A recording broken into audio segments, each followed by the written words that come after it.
Hey, my name's Jonathan, and I'm a veteran.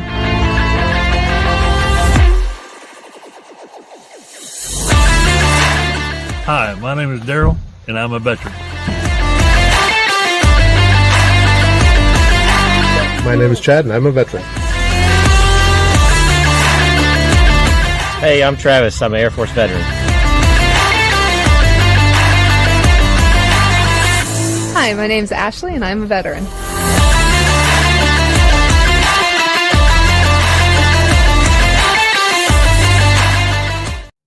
Hello, everybody, and welcome to Conversations with a Vet. My name is Carolee, and I will be your host tonight.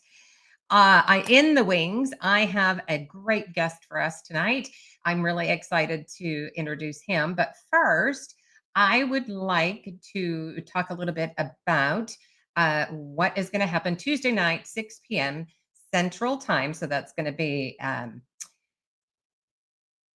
couple of days from now. My mind's a little fuzzy. I was on vacation, so really happy to be back. But anyway, so Tuesday night, 6 p.m. Central Time, we're going to be doing our giveaway for our 500 subscribers. And so we have several autographed books behind me, as well as some other odd and end things that are going to be given away. So you must be present to win. So please, please, please make sure that you are out there and in the chats. And I'll post again out there. I'll do a little video short for that as well. But so without further ado, please help me welcome, and this would be a wonderful, wonderful guest, King Smith. Hey. Hello. How's it going? Hey, Carolee. First of all, congratulations on 500 subs. That is dope. Thank you. Everybody starts somewhere. So I always say definitely celebrate those milestones. So that's so true. That is so true. It's wonderful to hit that finally. I'm really happy about that. Awesome. So I want to thank you for, first and foremost, thank you for your sacrifice and your service. And also want to say thank you for taking the time to come out and tell your story and have a conversation with me tonight. So thank you for that. Sure. Let's start with my question that I always ask people is, can you tell us a little bit about who King Smith was as a child? All right. Well, that's interesting for a couple of different reasons. Yes, my government name now is indeed King Smith. That is what is on my driver's license. That is on what's on my now DD-214, my retired ID, all of that. But I was not born King Smith. I was born Aaron Tyler Anthony Smith. That's a very resume name. Wait, what? The first name was what? Aaron, Aaron, Aaron. Oh, one of my brother's names is, and it's spelled the same, pronounced Aaron. Yes. So I always tell people two A's, that's like the long A sound. So I would say Aaron, and I realize that it would be a little bit different, but most people do say Aaron. Yes. Okay. So let's go back. So when you were, I think I'd say Aaron. Hey, Aaron. Hey, Aaron. Okay. So when you were Aaron, what was it like growing up? So I grew up the son of an Army veteran. My dad served about 12 to 13 years in the Army. And I asked Dad, like, why didn't you make it to 20? And he's like, life happens, right? So he did 12 to 13 years. And when he got out when I was in first or second grade. So for me, I don't recall things really under third grade, but growing up, I would say that I was very adaptable because I got used to being in places, and where my dad ended up getting out at and moving back to was my mom's hometown, but it was an old military city. So you had a lot of transplant people that were there as well. And everybody was used to like plug and play because they would have friends for about a year, 2 or 3, and then those friends would PCS and go someplace else. So I asked my mom and my dad to prep for your show that question because I heard it on Ariel's and Rebels, and they said that I was a very playful kid. I was playful. They said that I was respectful of my elders and people, and I think that that stemmed from just that Southern hospitality that was instilled in me. And then they said that if I saw something that was wrong, I didn't care who said it, whether it was a teacher, my grandmother, my grandfather, anybody. If they were wrong, I would be quick to correct them because they said I couldn't just deal with somebody saying something that was not true or not a fact, and that my mouth would get me in trouble because I didn't know how to just quelch that thought to look at a teacher and say you wrong. So You're a liar. yep, you are wrong, and let me tell you why. So sometimes my mom or my parents have to go up to the school where they say, "Your son's a great kid, but he doesn't know how to like stay in his place," I guess was what some of the adults would say about me. But to me, wrong is wrong. I don't care how old you are. If you're wrong, you're wrong, and I'm gonna tell you that you're wrong. That's funny. Yeah, just riding bikes around the neighborhood, hanging with my friends. That was generally me as a kid. That's awesome. So were you studious? Did you like school then? I wouldn't say I liked school, but I felt like school was easy. I was always close to the top of the class. To me, test taking was just regurgitating information and things. So I never had any problems academically whatsoever. It was I'm gonna say it was a little bit boring, but then I started taking AP classes and found out that's what a real challenge is at.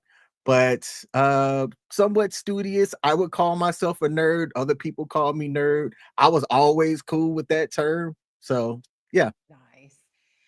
It's interesting because school was not, I mean, I loved it, the interaction with the other students. And I grew up in a time where the entire school clicked. I mean, there were little cliques outside, but after, we'd have major, annual parties and all of us would come together, every single group. But as far as being studious, that was not me. I tried, but Mhm. test taking, not. And even today, I get bad test anxiety. So, Mm. Mhm. so all right. So, were you in any sports I as a did. kid? I played one sport really well. I started out playing basketball first, and my reason for doing it was because I saw like around middle school, like seventh, eighth grade, like that's when I really started like being interested in girls. And I saw that the girls were talking to the guys with jerseys. So I'm like, well, how do I get a jersey? Whereas most people were playing sports and stuff growing up. I wasn't necessarily doing that because my parents just really weren't into sports like that. But then I had an uncle who tried me out at basketball first, and I sucked at it. I was really bad at it. And then I said, well, let me try football. So I go out to play football around my eighth grade year and was pretty decent at playing the sport. I started out like on the line, and then I had a coach who had heard that I could do a backflip. Way like early in third, fourth grade, I dated a gymnast. And I didn't say dated a gymnast. I was really good friends with the gymnast, and I would go hang out with her. When you're that young, you don't date. Yeah, you're not really dating, but like I like the girl. But I would go and hang out with her while she would do gymnastics. And like while she was there, I learned how to do some things. My football coach heard that I could do flips, and he said, well, hey, if you could do a flip over the line, we'll try you out at like fullback, because I wasn't fast, but I wasn't slow. I wasn't the strongest, but I was okay. And we had these little drills, and I did a flip, and the coach kept his word and put me in the backfield. And that's when I found out that I could run the ball pretty well. Again, I wasn't the fastest, but I could like see the hole. And if given some opportunity, I could get about 4 or 5 yards, and I was just a hard runner. So I played football all throughout high school. There's a picture that's circling around on Facebook right now where I won most athletic, and I won it playing one sport, but I was really good at that one sport. Hey, that's awesome. I think that's great. And the fact that you already are prepping yourself, I'm assuming unbeknownst to you, for your future, right? A little bit, yes, a little bit. When I was in high school, I wanted to play football. I wanted to play football. I fell in love with the sport. My uncle was the one who introduced me to it. Went to all of my games. He really supported me. My dad didn't come to one game. My dad's present, active. It's just sports wasn't his thing. And I was hoping to get some scholarships to be able to play post high school, and nothing materialized that would have worked out for me. So then it was, well, what do I do post high school? And from my hometown, I didn't see a lot of options there. So to me, joining the service was one of the options. Now, originally, I'm an Air Force vet, but I was looking at the Marines. A real good buddy of mine who I'm still in contact with, him and I chit chat almost every day, was looking at joining the Marines, going into the buddy system, right? Yeah. And I tried on their dress blues, and there was like some young girls who were like outside, and they saw me in the dress blues, and like they was like, "Ooh," and I was like, "Hey, the Marines might be that might be the move for me." But I was under 18 at the time, and my parents said, as an Army vet, if you're going to go into the service, we'd say Navy or Air Force. And if you want to join the Marines, you're going to have to wait until you're 18 to be able to fill out your own paperwork, because we're not going to do it.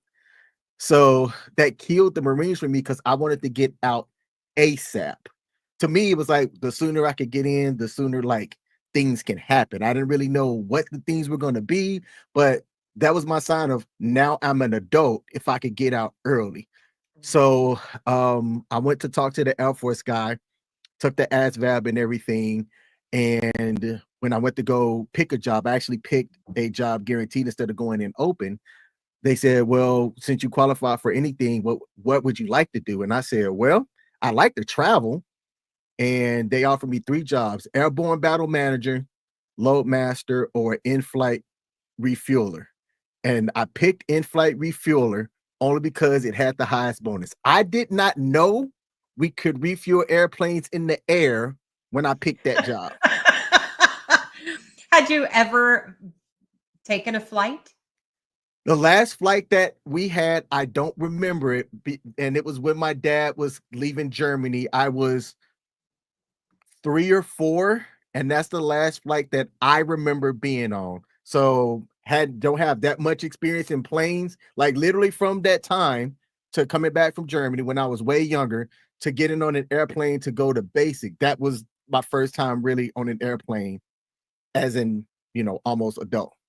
That's awesome. So Ron Wayne posted for you, subscribe to the actual King Smith here on YouTube. Hey, thanks, Ron. Ron always has our back. So and he's got a great podcast out there as well. He's got his own show out there. So let me go check him out. Yeah, he a wonderful guy. Okay, so let's see. So the next question then, you told us how you decided the branch that you wanted to go into. So tell me a little bit about what it was like for you getting to basic training. Like once you got there, did you get there by bus, or what was your mode of transportation? All right. I flew from Alabama and landed in San Antonio at Lackland Air Force Base, which is where the Air Force does their basic training. And that was an experience in itself, because when we got from the airport in San Antonio, we went to like the MEPS in processing center by bus. And that's when like all of the chaos happened. And you're there with a lot of people from 18 to 22, some people that were older, but I was like, all right, who around here looks like they're as scared as I am? Because it was like a new experience for me. And I found somebody that we ended up being in the same basic training group as well. So it was dope to be on the bus and know somebody that we just kind of bonded with early. And going through Air Force basic training, and if there's other services out there, they're probably going to be like, you got to know how the services rag on each other. But oh yeah, I hear it a lot. But it was an experience. People that are yelling at you almost 24/7, telling you what to do constantly, right there, reshaping you and molding you into the version of a, basic airman, basic trainee. And I wasn't used to that. Like, lucky for me, again, I was adaptable. That's something that my mom, when I had asked her about me as a kid, she said, you could always put yourself in any situation and be comfortable. And I would say comfortable enough to do what I had to do. So it was jarring at first, but it took me, I think I adapted faster than most other people did. And it allowed me to have some opportunities to do well in, training and succeed where others just didn't necessarily pass. So you were a little afraid because you Mhm. did probably afraid of the unknown, right? Yes. Now the yelling and in your face all the time, was that, how did that make you feel when it first started? It was a little bit different, but not so much different than having a coach screaming at you on the football field. So I was used to yelling and people being in your face. I wasn't necessarily used to there being additional consequences for not getting something right, like all the time. On the football field, yeah, you could yell and whatever, and they'll just make you run. But it was something about basic training that made it feel as though these dudes might put their hands on you for doing They something might. wrong. And they don't, right? But it's You don't know that. you don't You know don't that. know what they're gonna do. Yes. Yes. Yes. And okay, so funny stories from basic training. Do you have any of those? Um, oh, and I have to really reach in the banks for this. Well, one funny story that I tell pretty often, and she might be watching this, which is hilarious. I met somebody who slipped me their phone number in church, and she found me out by we had a fire drill. And they tell you if you have a fire drill, you're supposed to get up and immediately go out. Well, if you're in the shower, you're supposed to go not in a towel, you're supposed to go grab like the bedding and walk that out with you. So I do what they instruct me to do. It was me and like 8 other people that were in the bay at the time. And the fire thing rings out. So I instinctively go grab my bedding, wrap it around me, go outside. And I was not the dorm chief, but I was what they call a element leader. And your element leader is responsible for like your line, your element. And people weren't like lining up right, and folks were talking, and I'm a rule follower. And they tell you, go out, line up, be prepped for instruction and things like that. And I saw people like lollygagging and stuff. So I start snapping on not just my line, but my entire dorm for looking sloppy. Like I'm like, we can't be out here looking sloppy and all this and that. Now So I still some got things this don't bedding. change. Is that what you're saying? Yep. And so here I am outside. I got this bedding wrapped around me, and I'm yelling at people to get themselves, lined up straight in order and things like that.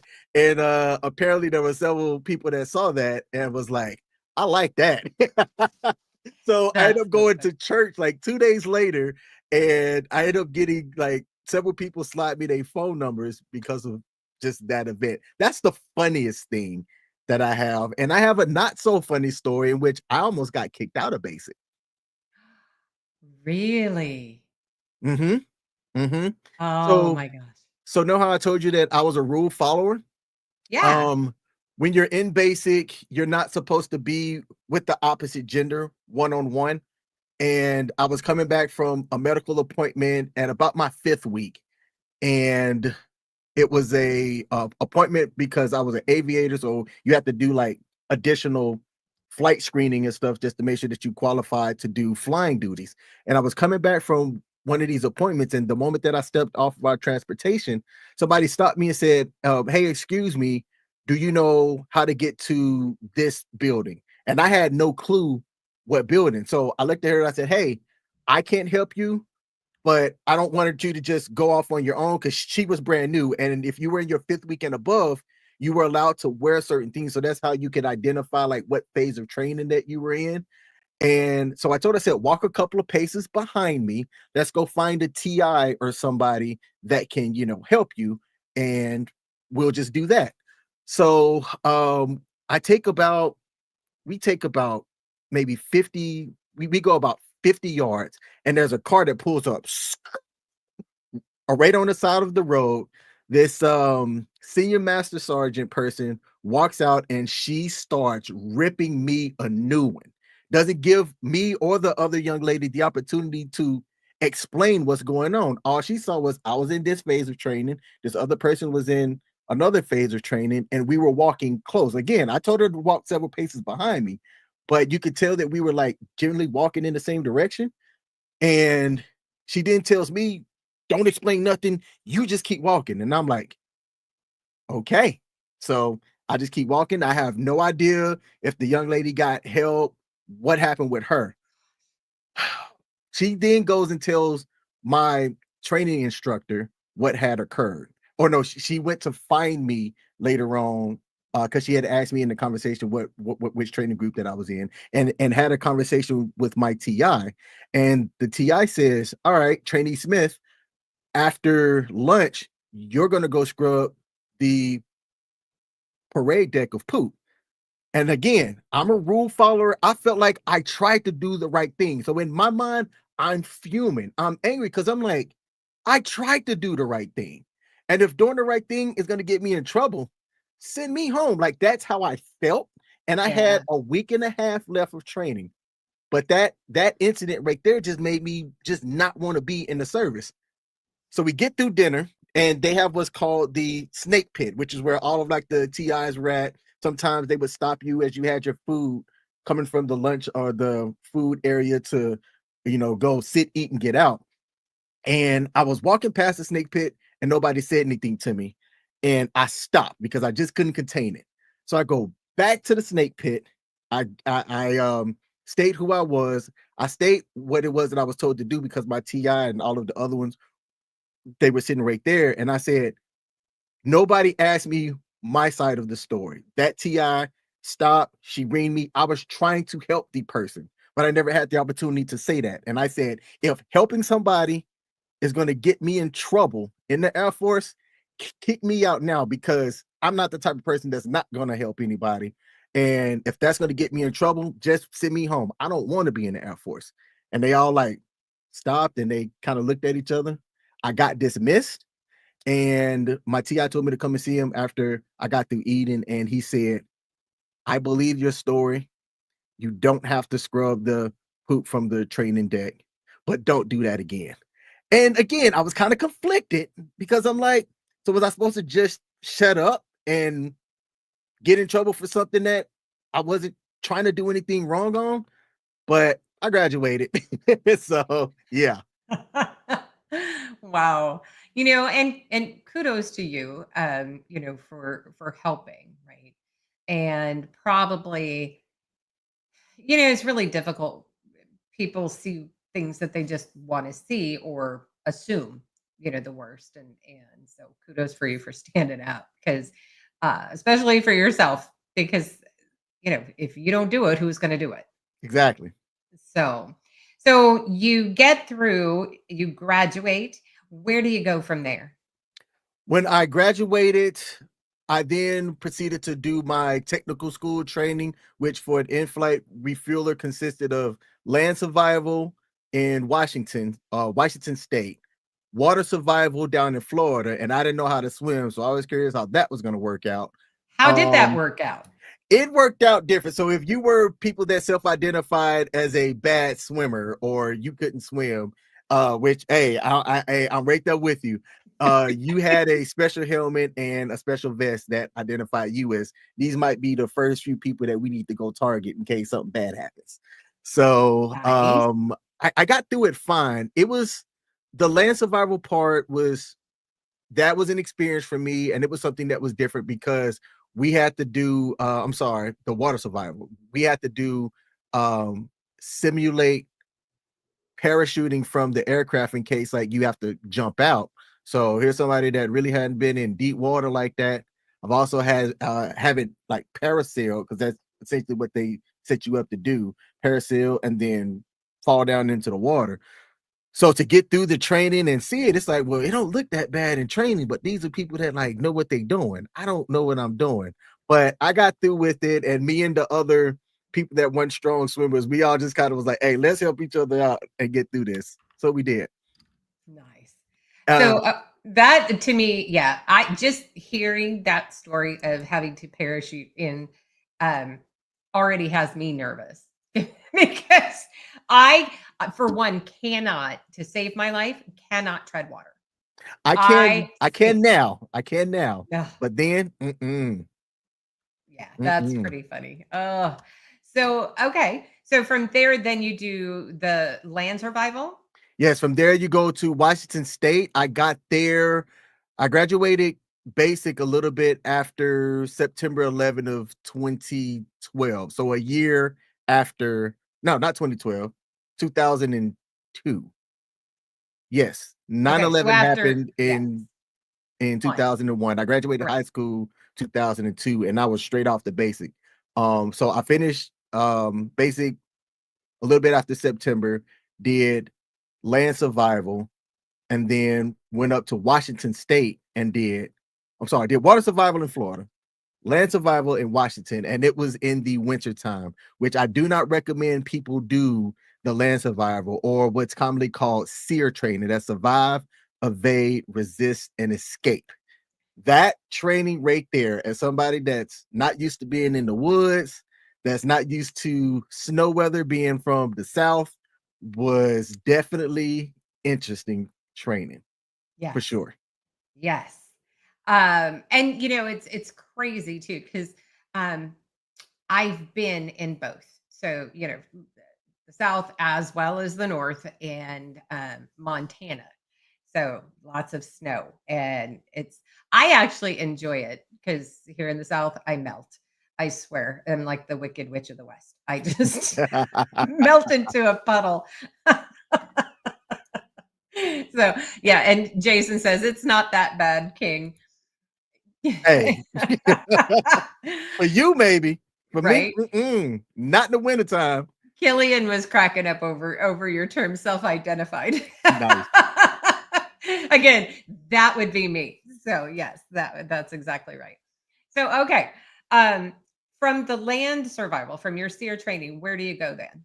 After that, the final piece of your training is to get through what's called your enlisted aircrew undergraduate course, and then after that you would do your basic boom operator course. Now some people's timeline might be different, but it just depends on when you got through the pipeline. Like for some people it was your enlisted aircrew undergraduate course first, where you learn the basic of lift, drag, everything like that, roll, yaw, stuff like that, and then water survival, land survival, vice versa. It depends on when they fit you in the pipeline. But then the final thing before you can earn your aircrew wings is to do your basic boom operator course. The boom operator is what we were commonly called as an in-flight refueler. And that was in Lackland. I'm sorry, not Lackland, Altus Air Force Base, Oklahoma, which is where nothing is at. Uh-huh. And that is they are the AMC training hub. And that training was interesting because, again, I haven't flown that many times except to get to my various training and stuff. When you are first learning the training, you're in a classroom, and as long as you can progress through your classroom training, you're then put in a simulator.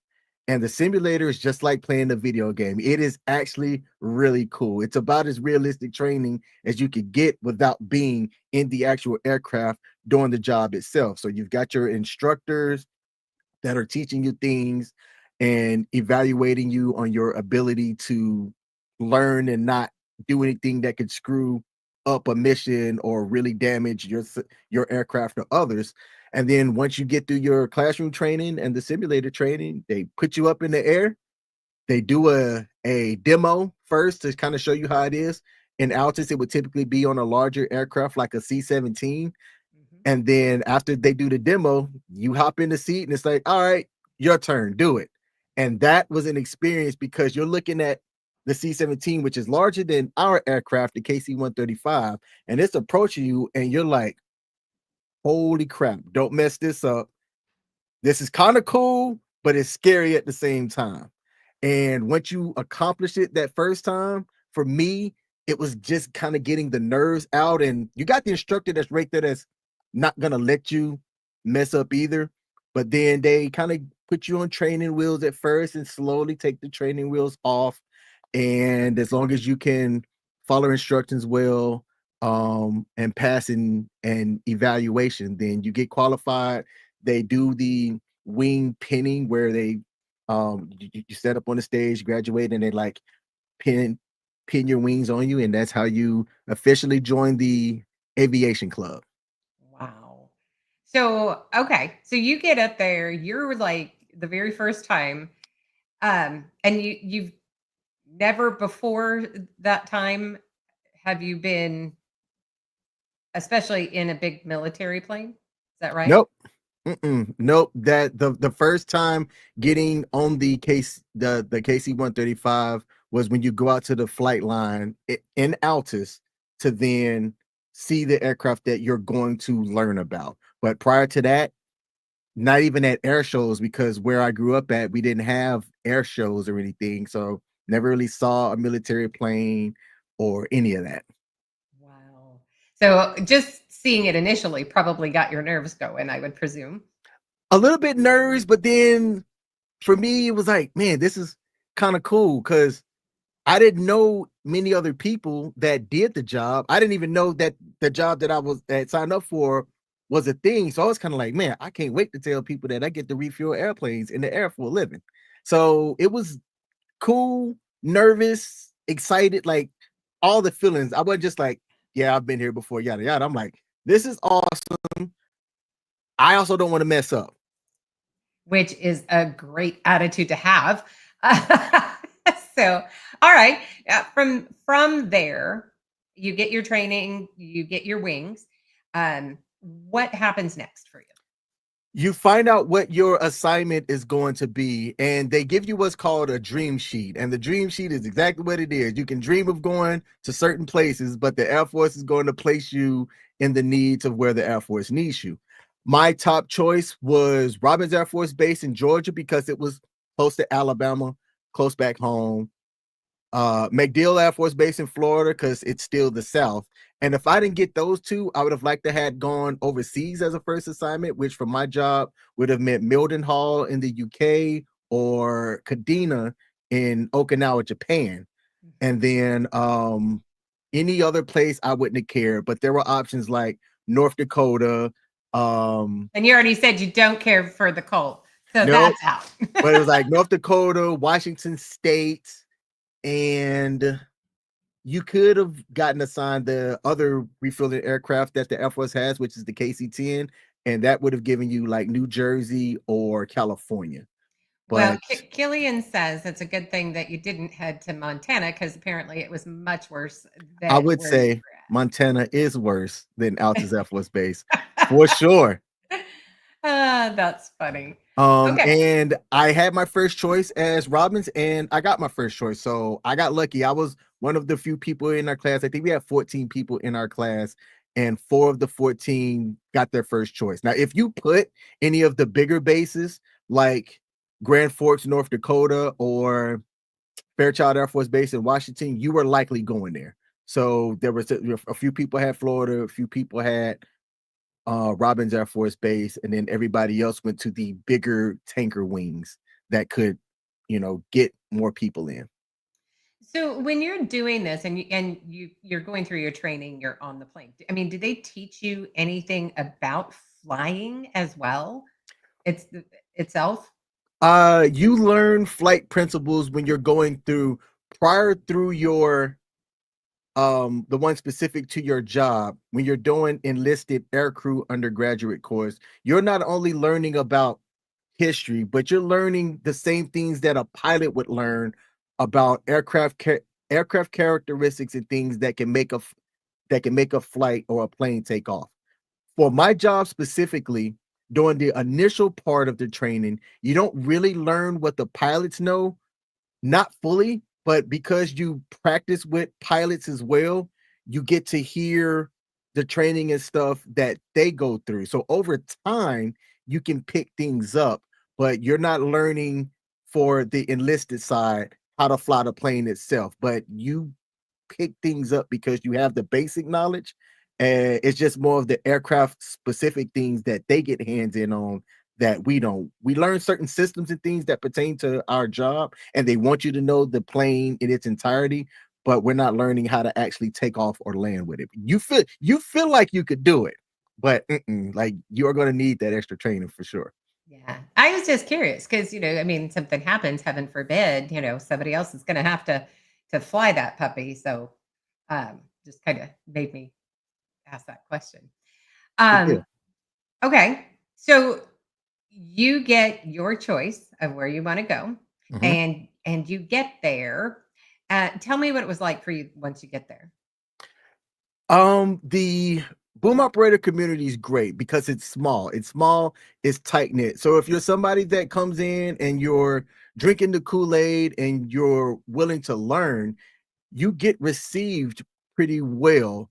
And your first impression really kind of makes or break you. And for me, I felt like I gave a first impression. I got there, I had some amazing people. There were some people, and I had the opportunity to find this guy later on. He just recently passed away from cancer, but one of my first supervisors, I could not stand. But let me tell you why. It wasn't that I felt like he didn't like me or anything. I felt like I was a little bit of a hothead because I was cocky growing up, and I felt like I would know things, and you didn't have to tell me something that I already felt like I knew.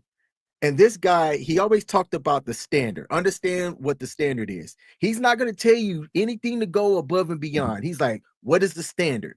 And he would say that word so much that I got tired of hearing him.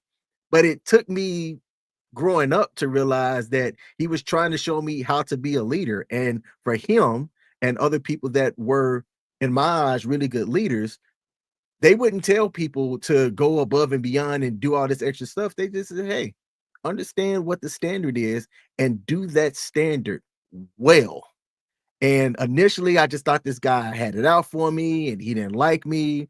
But as I got older, I saw exactly what he was trying to do. And before he passed away a few years ago, I found out that he lived not even 30 minutes down the road from me here in Maryland. And we had the opportunity to link up. And I told him that. I said, I felt like you didn't like me growing up, and I said, but I understood now what it was that you were trying to do. And he cried and said, "Thank you for sharing that, because you're right. Like I wasn't trying to push you out or do anything like that. I just needed you to understand that there was a standard and just do the standard, man." Yeah, exactly. And I bet, yeah, that sounds like something that I would have wanted to hear, right? Just Hmm. know that I did my job and it might have taken a while, but you got it, Hmm. right? Yeah.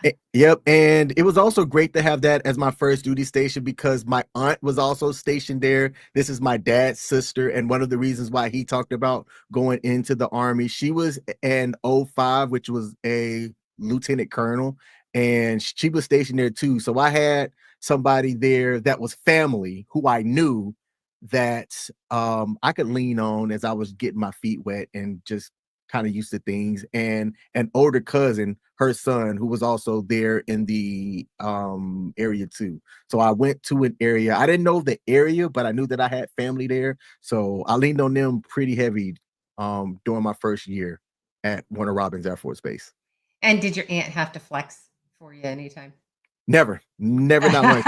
Nope, nope, never, not once. She wouldn't have done it, but she was also in a different area as well too. So we didn't really cross paths unless we intentionally went to go and cross paths or grab lunch or something like that. So you complete your training and you're now in your new station. Mhm. Um, and you get received well. So what then starts off for you? Like what happens from that point? A couple of different things. So on the work professional side, you get qualified, even though you're basic qualified to refuel on the KC-135. Each location has their own mission. So when you get to the base, you get qualified and certified for like their mission and kind of how they do things. And this was shortly after 9/11 again. So once you got qualified, you were typically spinning up to deploy. So I want to say I got to my first duty station in March. Took me about 2 to 3 months for the qualification, which was about the average time period. And then my first deployment was that same summer of 2003. And I had my first deployment overseas doing what was called I was SOAR qualified, which not every base gets SOAR qualified, and that was Special Operations Air Refueling. And my first duty station was Al Dhafra in the UAE. And I got lucky. To me, there's kind of a theme in my service in that I feel as though I got lucky. But you could also say that that was a function of the Air Force having some really great people. So in my crew position, it was typically a pilot, co-pilot. If you were doing SOAR missions, you had a navigator who was an officer, and then I was the only enlisted as a boom operator. So it's a small crew of 4. And if you have a good pilot who has the title of the aircraft commander, they kind of set the tone for the crew. And besides maybe one deployment that I had really good involved aircraft commander that just wanted to see the best out of everybody. So my first deployment that occurred in the summer, I'm good friends with those guys and lady still. King, that's amazing. And I love hearing that story, right? Where everybody's just looking out for each other and they're helping each other and they want to see the best for each one of you. I think it's great. And thank you for sharing that because, you know, a lot of times you'll hear some, people will think that military service is bad because of the things that, your commanding officers or this and that. And while that can be the case for some, that's not always the case. So I appreciate you talking about that. Sure. Okay. How long were you stationed over there? I was stationed at Robbins, my first duty station from 2003 to 2006. And then during that time, I had a couple of different deployments, and aircrew deployments were like anywhere from 40 days to 60 days, like on and off. So you'd be 45 in theater, 45 home, or 60 in theater, 60 home. It really just depends. And I couldn't tell you how many I had during that 3-year span because it seemed like I did a lot. Right? And that was just the nature of the ops tempo that we had back then. And at my first duty station is where I had also got married to somebody who I knew from middle school and high school. Wow. So, okay. So can you talk about the other deployments, like as far as the countries? Yes. I spent some deployments at Al Dhafra in the UAE, at Al Udeid, and which is in Qatar, and Manas or Manas in Kyrgyzstan. So those were kind of our 3 areas of operations that we did our work from. Okay. Now, when you refuel, was it always the same aircraft that you were refueling, as far as your make of aircraft, or did they vary? No, they varied. It could be fighters and bombers in the same mission. It could be we are refueling the airborne battle people that are like the aerial surveillance of everything that's going on. It varied depending on what your mission was for your crew. Wow. And so if during something like that, would you only have like one group that would be refueling at a Yeah. time? Okay, Yes. so you wouldn't never have like multiples at the same time. No, just different people in different areas. So like we wouldn't have multiple groups in the same area, different people in different areas for the most part. Nice. Um, what would you say would have been the most difficult aircraft to refuel? Typically, those bigger aircraft that were bigger than us, like the C-17s, we rarely refueled them in theater. The easiest were definitely the fighters. The fighters would come in, they'd park super easy. Your C-130s, because they would fly a lot slower, that creates some different air, like aerodynamic issue type stuff with flying slower. I'd say anytime I saw a C-130 on the schedule, I'd be like, because those were going to be the ones that made you put in your work for sure. But still, you got to feel proud when you get it done, right? I mean, Yes. to me, that would be my mindset. Is I got her done, and Hmm. and and off they go. So, okay, you get back stateside. Now, how long in total were you um in service? In total, I was in just under 10 years. Okay. So you get back stateside. How does that go? Like when you're done being deployed and you get back stateside? I'll tell you, and most people that deploy for the first time, that first time you come back and you do what's called reintegration, I don't know about other people, but I was one of those like, back in America, this is fantastic. Because when you're at a deployed location, you don't have the same liberties that you have when you're back home. Now, there are other bases that were definitely worse than ours. Ours wasn't that bad. My first deployment was in a tent, right? And so it's not like a hard billet or anything like that. But those that we deployed with, that we stayed in the tent, like we made it work. And you get back and you're just looking forward to like liberty, being able to go anywhere that you want to go without having to worry about getting on a road or someplace and having something bad happen. So that first time coming back, people know that feeling because you're like, you just want to kiss the ground and be like, I made it. Yes. And I was definitely one of those people cheesing and smiling when I came off. And I think I was married after my first deployment. So I had my now ex-wife that was there too. So to have support of loved ones and people that, would come and see you off the jet, like there's no other better feeling. It's dope. Nice. And okay, so now you've gone through all of your deployments. What makes you come to the conclusion that you want to separate with the Air Force? Well, mine was it wasn't a decision that I made. Right before I was scheduled to go on what was probably like my 13th deployment, I get a call from flight medical because you have to medically out process. You have to be medically cleared to deploy. And I was playing basketball. Like I was at the gym earlier playing basketball, and I'm about to go shower and then go do my physical. And I get a call from flight medicine and say, hey, Airman Smith, or was I a sergeant at the time? Yeah, I was sergeant at the time. They're like, Sergeant Smith, where's your flight records? And I'm like, y'all should have them. I'm about to come see y'all here in about 90 minutes. They're like, can you come now? And they're not telling me why. I'm like, sure. I just got through playing basketball. I'm sweaty. Like, should I go shower or just come straight now? They're like, come straight here now. So like, okay. So when I get there, they said, all right, we don't have your medical records, but we can print off most of them.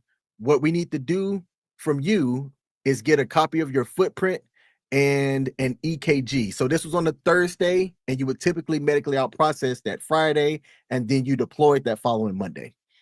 So on this Thursday, I'm like, all right, cool. So I do the copy of my footprint, fine. When they go get an EKG, right? That's the one that they plug the leads up to your body. It sprints off this thing, and typically you're good to go. Well, for me, the first guy ran it and he goes, He doesn't say anything to me. He says, I'll be right back. So this was like the E4. The E4 goes and gets the captain. And the E4 runs it again. So this is his third time. And then the captain's like, that's weird. And again, nobody said anything to me. I'm just sitting here, shirt off. They're doing this test. And then the captain runs it. So that's 4 times. And then the captain goes, huh. So I got 2 huns from 2 different people. And nobody said nothing to me. And then the captain goes, are you feeling okay? I'm like, depends on what you about to say to me, man. And he said, well, you've got the weirdest EKG that a medical person has ever seen. Let me go get the colonel to come in here. So I'm like, okay. So then the colonel comes in, the E4 runs it for the colonel, the captain runs it for the colonel. The colonel gets my EKG and he does just like this. Huh. So I go, time out. Time out. He said, huh? He said, huh? He said, huh? What's going on? And the colonel said the same thing that the captain said. He said, Sergeant Smith, you have the weirdest EKG that anybody has ever seen. So I'm like, well, what does that mean? They go, we don't know, but you're having some type of cardiac event. You need to go see a cardiologist right now. So I think they rushed me out. They called my command and everybody because, again, I was supposed to deploy in 4 days. So now somebody's going to have to take my place. And they typically have there's like a backup identified, but it's rare that the backup has to go. In this case, the backup was going to have to go for me because something was going on. And when I get to the cardiologist, so I'm fast forwarding in time a bit. This was my last duty station was Wichita, Kansas. And the heart clinic there off base made me do what was called a transesophageal cardiogram, or a TEE for short, where they stick a camera inside your throat to get a better picture of your heart. And that's when I got a heart diagnosis of hypertrophic cardiomyopathy, which means that hypertrophic means that your heart's thick. So I have like a thick heart, and that killed my ability to be able to be in aviation. I had to do a flying board to see if I could qualify to still fly with the diagnosis, even though, I've had my PT test. I didn't have any prior med stops or anything. I felt fine. And the only reason why I'm doing these tests is because somebody had my records, which I've got more about that here in a second. So there wasn't any indications for me that anything was wrong cardio wise. The flight board comes back after some time and say that I can't fly with it. Now I've got to go through a med board to see if I can even stay in service. My first med board, they told me that I would be discharged with severance pay, and I was rated at a 10%. I had a commander who said, put in a request for an appeal because you had the opportunity to get an appeal automatically. So I did. And his main reason for saying it, which he was great, it was great for him to do this. You're not going to stay in. Let's just give you more time to plan things out. So I did the appeal. I go and I have my med board in person, and my appointed lawyer, he took a look at my records and goes, for your heart condition alone, you should be rated at a 30%, which a 30% would have bumped me from a discharge with severance pay to a retirement. Now, at the time, I'm looking at, I know I'm going to be out. If I would have got a severance pay, short term, me was thinking that a severance pay is not bad because that gives me, it would have equated been like $45,000 tax though. But that's a good way to start when I didn't know necessarily what the next thing was going to be for me, versus if you get a retirement, you don't really get severance pay out the door. But you do get the benefits of somebody that serves 20 plus years with the health care and right. It was the blue card then, and base privileges and everything like that. So after doing some talking with loved ones, other people in the service, folks that had gotten out, I decided to take my lawyer's advice and to push for the retirement. So I got upgraded from the discharge with severance to a retirement based on my commander suggesting that I just simply do it to get more time. So in the long term, it worked out for me. Now, going back, I told you that my records were not found. Turns out mental health had checked them out because my job required a TS. So part of your top secret investigation is to go through your records for that side as well. So I always say somebody not doing their job right probably saved my life because my condition is one that if you hear of athletes or people that are playing sports like rugby, football, basketball, they have like contact and then they just drop. Yep. If they release the autopsy report to the public, typically those people had hypertrophic cardiomyopathy and didn't know it because the only reason you would get screened for it is if you were going like pro level. So they do the advanced look at your body. And the first step is, do you have a weird EKG? If your EKG is normal, they don't do more cardio screening unless you're like in college and you're about to go pro. That's when they take a look at you a lot more closer. Wow. So I'm going to go ahead and throw this out too for the chats. Anybody in the chats, if you've got questions for King, go ahead if you would and get those put out there for me now. So did you end up having to have any kind of surgeries or medication? What is it that they've done for that? If you can, we've got a few minutes left. So yeah, sure. So no initial surgeries at the time. When I first got my diagnosis in 2010, I had a very mild form of it. Now, since then, and really even more recently, as of this year, January, I now have a subcutaneous ICD implanted in my chest. So it's like a pacemaker, but I have a defibrillator. And the way that the defibrillator works is in case my heart decides that it wants to stop or it kind of goes off rhythm, the SICD will shock it back and hopefully, have things working. So I haven't had any. It's affected my lifestyle for sure, but nothing that's making me worried about living day to day. I've always tend to be each day that I get to wake up, I'm solid. And if one day I don't, I think I've lived a good life. That's wonderful. So just throw this out here. So Ron put out there too. So go ahead and hit the subscribe and like the stream for here. Thank you, Ron. Appreciate you looking out for me. And also, if you could, you can go out and subscribe to the King, and that is the actual King Smith. So you can find him out there on YouTube as well and check out his channel. I'm not seeing any questions just yet, but we still have a minute or two. Sure. So resources. What resources might you be aware of in your neck of the woods?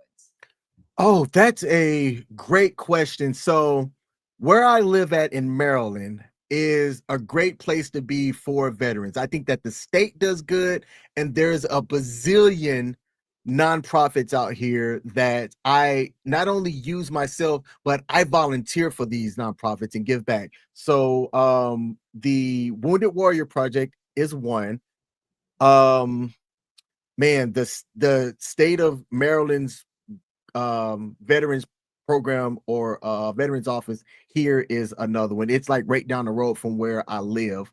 Nice. Let's see, man, there's so many.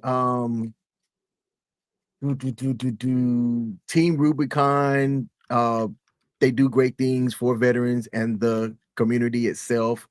There's one that I can see the Travis Manion Foundation. That's it. Like their foundation is more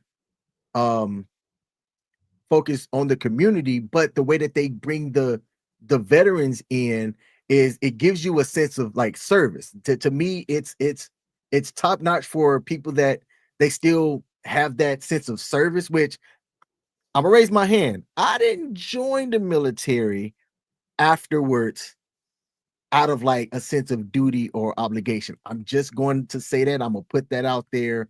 I wasn't one that like 9/11 happened and I'm like, let me go sign up. That wasn't my motivation. I'm just gonna say that and be totally honest.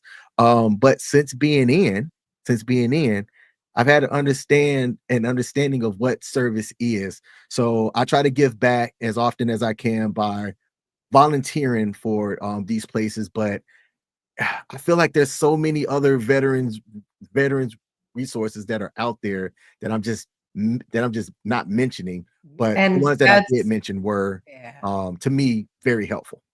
So, okay, a question that Killian usually asks, and I'm going to ask for him, seeing as how he is a Marine veteran. Have you ever had the opportunity to serve beside a Marine? Not the Marines. I did get the opportunity to serve with some of the Navy people. One of my deployments was to the British or Indian Ocean Territory, and it feels bad to say it as a deployment, but because you're on like a tropical island, right? And it's a very small tropical island.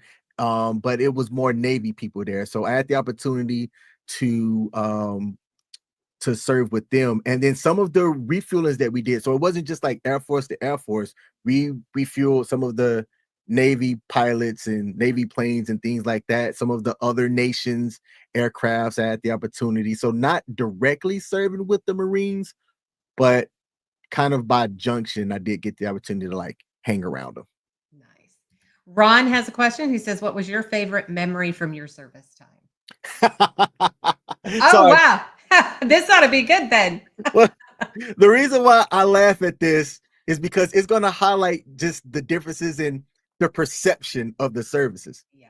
So on one of my deployments when I was at LUD, now LUD in Qatar, it's not hard, right? It's not like you're at a forward operating base where you've got the threat of stuff flying in and hitting you and things like that. But it also wasn't like, fully easy as well. But we did have like amenities like a Burger King, a coffee shop, a pool, and things like that. So where I had one of my deployments, it would be some of the Army people's R&R. So I'm getting off the bus one time, and I think I'm going to go get a haircut. And this young Army E2 stops me, and he just has this look, and he said, "Hey, excuse me, sir." And I guess he thought that I was an officer because I was in a flight suit. He goes, how long have you been here?" And I said, "I've been here about a month." He goes, "Can we like use the pool and actually go swimming and go get coffee and stuff?" I was like, "Yes, sir." He goes, "Man, this is nice." So like, he was like, "I heard that there was a movie theater here too." I was like, "Yeah." And then I said, "Where are you from?" He said, "No, I was at the forward operating base, blah, blah, blah. I hadn't had a real shower in like 30 days. So to like be able to have like a hot shower and like a real cooked meal, man, like I can't wait for this." And like in my head, I was used to that, but he was this guy, he was likely infantry or some job like that, where he's out there, sucking the, desert air and things. And the place that was home for me for 45 days was like a 5-star resort for him. So that's one of my favorite memories. I always tell that story if anybody asks me that question. That's awesome. Chad Bruner, welcome. Thanks for being here. He's definitely a different world between the branches. 100%. 100%. Well, I want to thank you again very much, King, for coming on the show, sharing your stories and the resources that come along with that story. And if you want, hang tight for me as I wrap this up. So again, for those of you who might have missed my earlier announcement, so Tuesday, 6 p.m. Central Time, Be Here or Be Square, we are going to be doing a giveaway. So you must be present to win, though, to get any prizes. So again, thank you, King, and thank you everybody in the chats coming out and keeping those chats going and the questions. So again, I want to thank everybody and hope y'all have a wonderful evening, and we'll see you all a Tuesday night.